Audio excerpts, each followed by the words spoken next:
আজকে আমি কাঁকড়া বানাচ্ছি। কাঁকড়াটাকে আমি ভেজে রেখে দিয়েছি, আর এটার জন্য আমি একটা মশলা বানিয়েছি। কি দিয়ে ভেজেছো মা কাঁকড়াটা?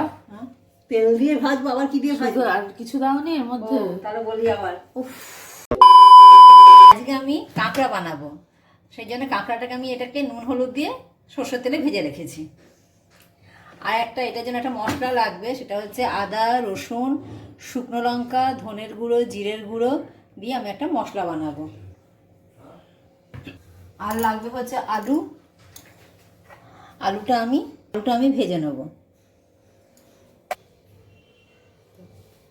আলু ভাজার জন্য আমি প্রথমে এখানে সর্ষের তেল দিয়ে দিচ্ছি। তেলটা গরম হয়ে গেছে, আমি এবার আলুটা ছেড়ে দিচ্ছি।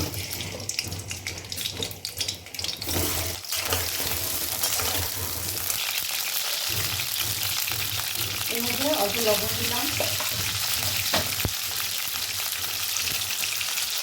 আর হলুদ দিয়ে দিলাম।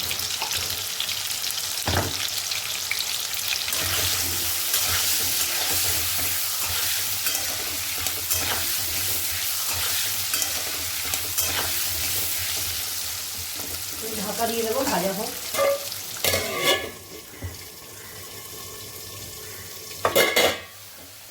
আলুটা ভাজা হয়ে গেছে। আলুটা এবার তুলে রাখবো।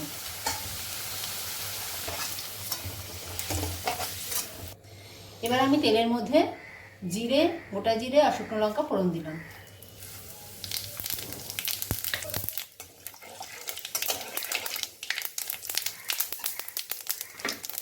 এর মধ্যে কুচনো পেঁয়াজ দিয়ে দিলাম।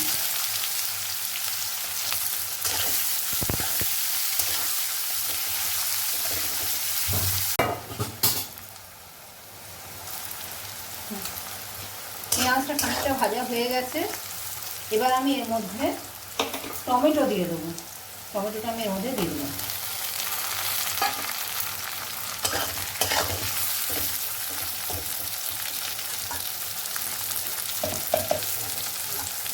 ঢাকা দিয়ে দিলাম।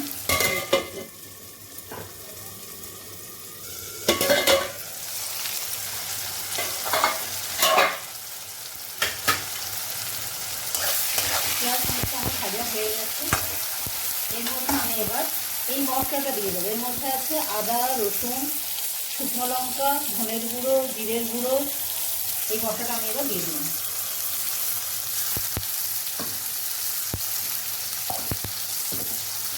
আমার এখানে শুকনো লঙ্কা বাটা দেওয়া আছে, এবার একটু আমি শুকনো লঙ্কা দিয়ে দিলাম। এবার দিচ্ছি হলুদ, দিচ্ছি একটু কাশ্মীরি মির্চ,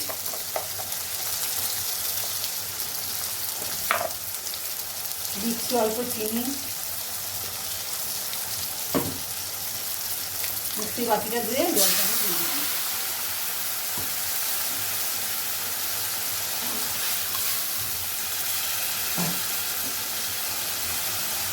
এবার এই মশলাটা একটু ভালো করে কষানো হবে।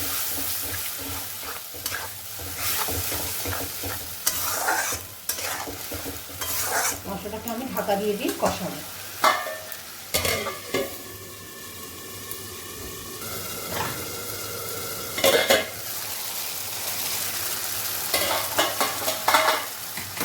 মশলাটা মাঝে আমি এবার একটু নাড়িয়ে দিয়েছিলাম। এবার আমি এর মধ্যে ভাজা আলুটা দিয়ে দিলাম।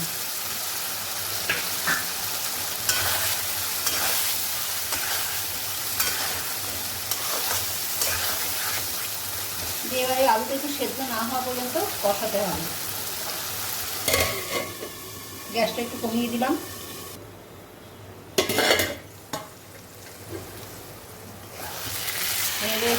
মাঝে এখন নাড়িয়ে দিয়েছি। আলুটা আমার মোটামুটি সেদ্ধ হয়ে গেছে। এবার এর মধ্যে আমি কাঁকড়াটা দিয়ে দেবো। কাঁকড়াটা আমি দিয়ে দিলাম।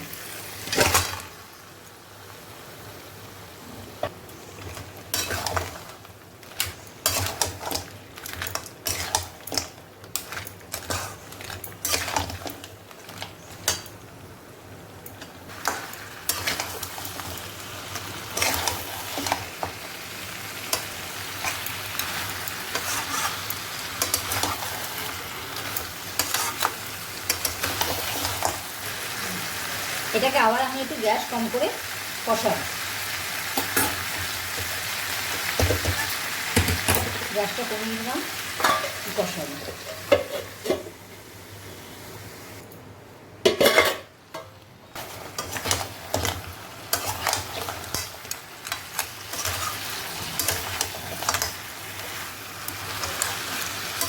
এটা আমার কষানো হয়ে গেছে।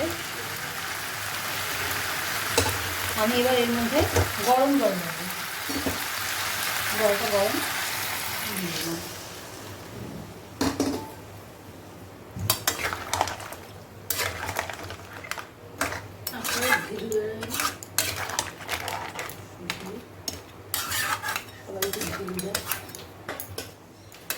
এবার এটা ফুটুক খানিকক্ষণ, তারপরে নামাবো।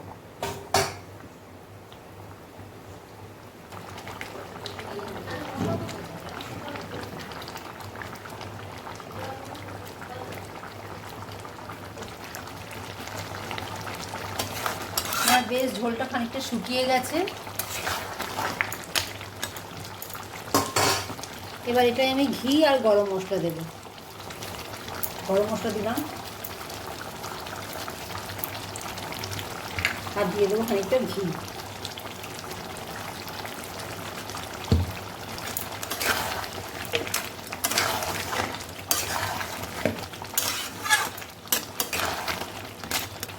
আর এটা হয়ে গেছে, আমি এবার গ্যাস বন্ধ করে দেবো।